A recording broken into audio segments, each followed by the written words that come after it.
Hello and welcome. This is Heavy Business. I am Aaliyah. And I'm Curtis. Today we are here with the queen of Scandinavian Gothic metal, Liv Kristine. Thank you so much for joining us. Thank you so much for joining me. I see you have a cup of coffee, perhaps? A beverage? I had my coffee Yeah, this morning. yeah. It's like we're like it's 2 p.m. here in Switzerland, and I just arrived from work. I'm a teacher in Swiss primary school for kids with special needs, and I just arrived. Coffee time. Yes, yes. So we're going to get into it, and you have quite some history in the metal scene. You are one of the OG female vocalists in metal, and I would just love to dive into your journey. If you would take us back to the beginning and tell us how you started singing and how you got involved with metal. It all started with the fact that I was a late talker, and I just loved closing the doors and spending time with music. That's as far as I can remember. When I heard Ozzy, Black Sabbath, Montserrat Caballé, ABBA, I was just taken away to a place where I felt like being in a magic bubble. And there wasn't much talking, I said. So linguistically seen, I was a kind of a silent kid. But what I did was sing. And I always felt that that's my language. So I spent a lot of time with music and singing. And when I was in my teens, I met Raymond and Hein Rode and the guys of Theatre of Tragedy. And back then, girls were mainly keyboard players in bands, but I couldn't play the keyboard, but I could sing quite well. So next to the growls, I was allowed to do some soprano singing, which turned into more soprano singing. And in the end, I was the main singer of the band, next to Raymond, of course. So there was a kind of a balance there between the growls and the soprano voice. And the music itself too was kind of inventive. So we got ourselves a record deal, and we'd never planned this. We went on tour, we recorded an album, and we worked with the label Massacre Records, that supported us well back then, and we were in good hands. And we played lots of shows, and parallel to this, I started singing or working on my solo career. That was in 1998, my first album, Deus Ex Machina. And later on, there was Leaves Eyes as well. So it's been like, I think we have 17 albums later. We are 17 albums later now. And I'm going to release my sixth solo album on the 21st of April. Which kind of feels like my first album in my second life half. It's a very, very special release to me. Yep. Yeah, it's sort of a rebirth. And Absolutely. yeah, it's really a beautiful album. And as I got into metal around, like, I was kind of a late bloomer, and I didn't really discover metal until college.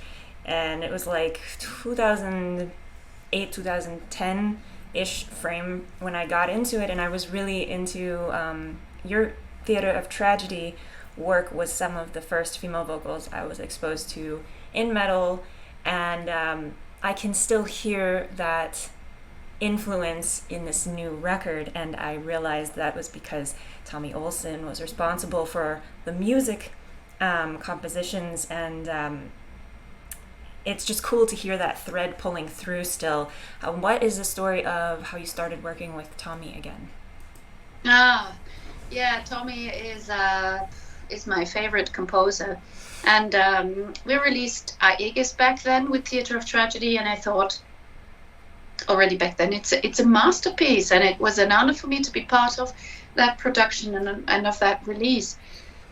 Tommy left the band after that one album, and we didn't really have much contact throughout the next 10 years. And then all of a sudden, Tommy got in touch and he said, hey, you know, your voice really fits my compositions. What about working together? Do you need any help?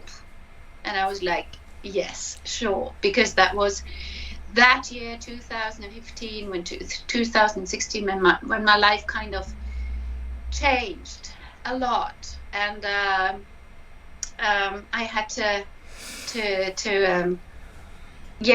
get myself back on track, start a new life with my family, and move away. And I split with my label partners and got my rights back. But I was so busy fixing my private life and the difficult situation I was in that it took Tommy and me. Yes, we're 9 years later, right? We're 9 years later. It took a while to get stuff fixed, but as soon as my mind was clear and focused, I could let that creative process run through me. And Tommy's compositions are magic to me because he leaves that space for me to develop my melodies and my words. So I wrote a book through this album. If I wouldn't have released this album, I would have released a book. So it's a very, very important step in my life to get this album released now. And Tommy has been so patient throughout these years, and I love him for that. And he's been amazing. He's been highly supportive all the way. Can you kind of go over with us, like, okay, so you have had this long career for quite a while. What do you feel like is your legacy at this point? Because like, there's so many different things. You got the Theater of Tragedy, you got Lee's Eyes, you got Nymphetamine, you got all sorts of things. Like, what do you actually feel is your legacy at this point? My legacy is coming home. My personal process has been picking up the pieces and going inside the dark night of the soul. And I made the experience that I had to go through this. I had to make this experience to see the light in the darkness. And it's been a healing process to work on this album.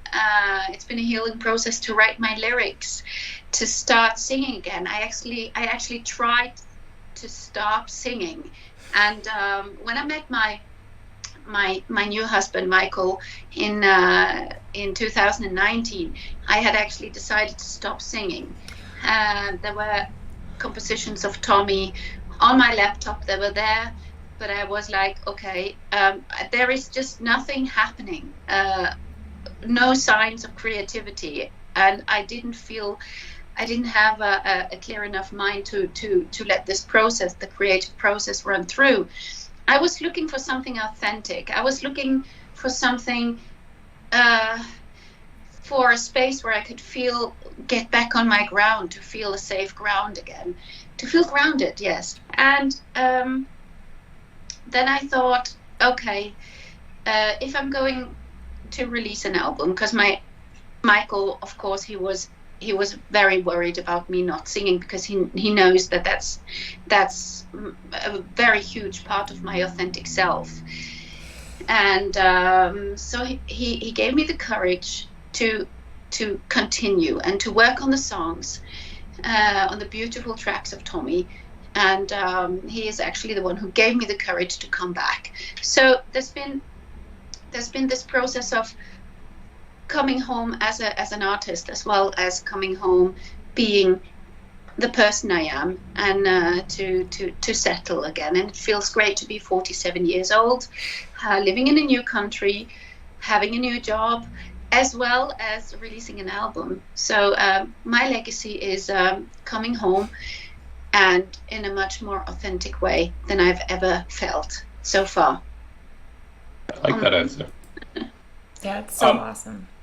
I also had a follow-up question. So just on the business end of things. So like you mentioned, you're very busy by the sound of it. You got a full-time job, you got family and all the rest of that. So how does one kind of keep the business end of things going with the music career in between everything else that you got going, if that makes sense? Well, of course, in 2016, when my life kind of changed, everything was a mess. The first thing you have to do when you're out of your band, you need to find a financial source. So then I was lucky to actually find a job as a teacher, and I've always loved teaching. I didn't study to become a teacher. I studied something else. I studied languages and language acquisition and Asian languages. But still, it was during the COVID times. It was it felt like a great support to have a steady income, to have a job, because schools were open somehow. Even if there was homeschooling, we still were teaching. So, and what happened next to that during COVID time was that Karmasonic came into existence, and I got in touch with a lot of beautiful people who were eager to strengthen their voice, be it the inner voice, solving traumas, dissolving traumas, and dissolving blockages, or maybe learning something about a special singing manner like jazz or like Baroque classical singing. So many people got in touch with me during that period. So teaching became part of my life, and I just don't want to be without it. So now, going through the COVID times, I'm fully busy with teaching, but still, this diamond, this beautiful thing about being able to release an album, to be part of a production, to go on stage and all that. It's something that belongs to my magic bubble. That magic bubble I kind of experienced when I was a little girl, standing in front of the mirror with a hairbrush in my hand and trying to sing like Montserrat Caballé. So yes, I feel blessed with everything I've got. And if there is a chance to play more concerts now, I'd love to do that. And it's all about balance, I think, so that you don't get worn out. In the past, I quite often felt like, okay, being on tour for 7 weeks and then home for 4 days and then go out again with family and kids on tour. Rough times, yeah. Sure. Those were rough times. So I'm glad to kind of, I don't want to sound like a control freak. I'm not, but it's great to have control of the things that you love in life, and to let that grow, and that makes so much sense for me, and it gives me a lot of purpose to stay with everything that I love, everything that belongs to my heart, everything that is authentic, and that is singing and teaching. Are you willing to talk for a few minutes about the singing coaching? Yeah, of course. Cool. Can you kind of explain that? Like, can someone brand new come to you? How does this work? Yes, definitely. It's for everybody. My youngest student is a girl. She's 5, and my oldest student is 55, I think. Nice. 55. Yeah, so it's for everybody, and especially those who come with a question. I'm not a singer. Can I learn to sing? Can I sing? Is it possible for everyone to sing? Yes, it is. It's definitely possible, and it's one very interesting story.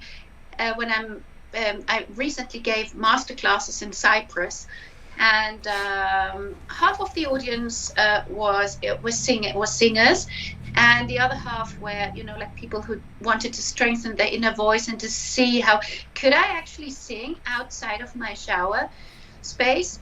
And my husband, Michael, who did Pictured Within with me on the album, that was not planned, and he never got any singing coaching from me. And Michael's father died last summer. He passed away, and Michael finds a lot of healing in music, like me. And we drove to the studio, and I had decided to cover this song kind of as a present to my husband, because we both love John Lord and Deep Purple. And in the studio, my husband said, "Hey, could I try to join you on this song?" So it became a duet, and he'd never been in front of a microphone before. He's never been on the stage. So my answer to that question, can I sing? Can I ever learn to sing? Is yes, definitely. So if you feel the passion for it, you can do it. And that's my job, to teach you how to do that, to find courage. And I experienced myself how it is when you don't have a strong inner voice, when you actually feel like there is no voice. I don't have a strong voice whatsoever.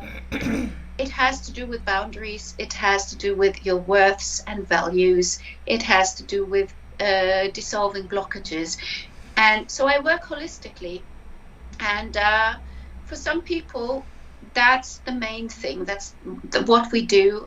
We take a look at the whole thing, you as a person, and how can we reach that voice? How can we get to that? And then we exercise. And but there are some people who just want to, learn how to, or maybe perfectionize special singing manners, which is also a lot of fun. So it's for everybody. Karma Sonic is for everybody. It's in my karma to teach this and to guide you.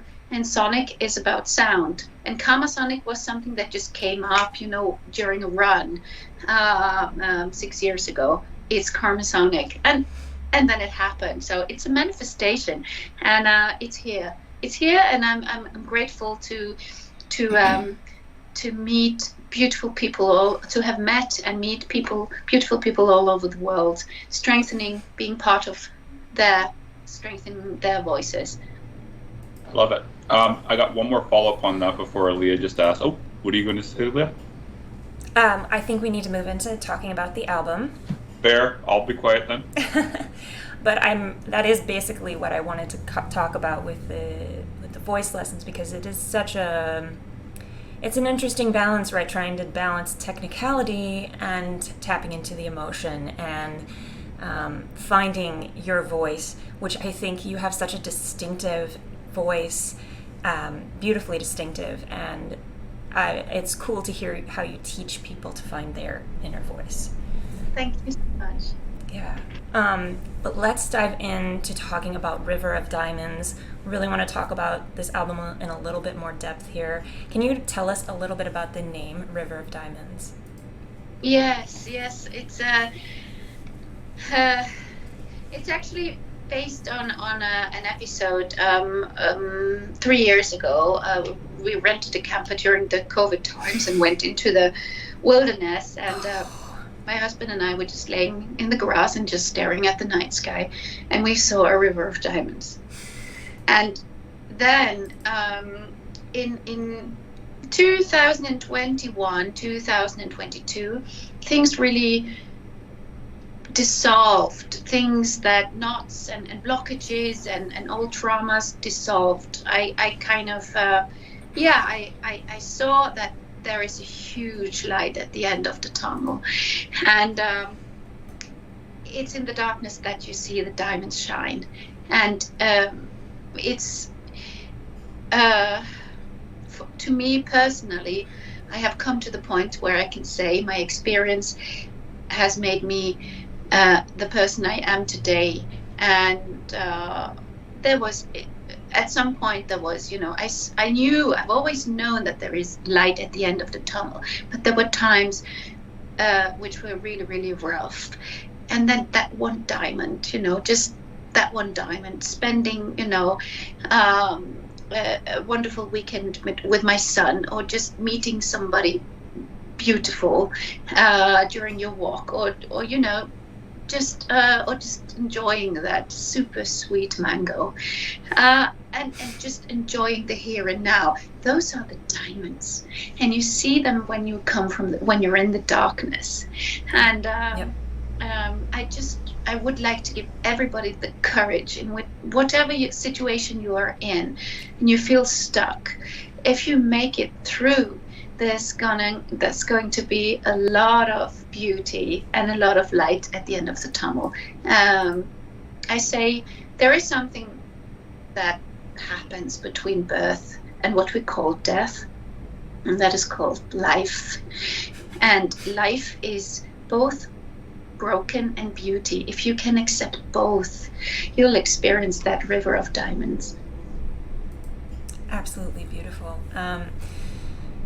I think it's really cool that you're telling the story through the words of the album, and you've chosen some people to share that with in form of guest features. Number one notable being your husband that you spoke about on Pictured Within, but some others as well, and Fernando from Moonspell, as well as your sister. And I just wanted to ask you what you have in mind and how you decide who you collaborate with on specific tracks. It's the frequency of the track. It's the emotion. If I feel like, okay, this is a song for my sister and myself. It's about, you know, being high about life itself, because you love life and you've come home to yourself. You feel authentic. You feel free. You feel light. You feel bright. That's just, you know, when I meet my sister every now and then. She lives in Norway. I'm living in Switzerland, and when we meet, we're just like, okay, let's just have a good time together. And we laugh a lot, and you know, we have this black humor from the west coast of Norway. So yes, it's the frequency of the song, the emotion of the song, which decides which guest vocalist I would invite as my duet partner.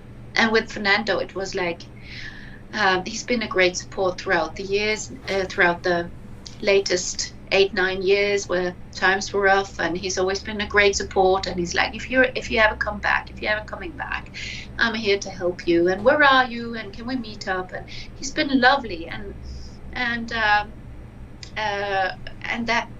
that song is just perfect for Fernando's voice and my voice, and you have this real traditional gothic style duet with the light and darkness and the contrasts, and then everything melts together in the end, and it's you know, it's just perfectionism. So I'm very happy that Fernando said yes, of course, I'm helping you out and I'm joining you, and he loved the songs as well, and we're just making a video for the track as well, so you'll have something beautiful to watch very soon. I am so happy to hear that. I was wondering if we're going to get any more videos. There are a couple out. There's a lyric video, and there's one music video as well for people to check out. Curtis, do you have any follow-ups on the album? I don't. Well, actually, yeah. What are your expectations for people to get out of this album in comparison to the rest of your output, out of curiosity? I just hope that this river of diamonds can reach as many people as possible on this planet, because it's an uplifting experience, and I think it is an experience, and this album is not made for me, it's made for you. Well, it's made for me, by me, to heal, but the album has a beautiful frequency, and I would like to give you the courage to really grip that moment when you feel that this is something I appreciate, this is something I love, this is a moment which uplifts me, and to accept that, as already mentioned, it's in the darkness where you see the diamonds. I would like to give everybody the courage to really go inside, even if it's the dark night of the soul. Go and have a look for those diamonds. And I've never released an album with such a depth. So I hope that this message can reach as many people as possible, even as a healing step or a healing help, or just to enjoy the songs and enjoy the words and sing along and feel free. Cool.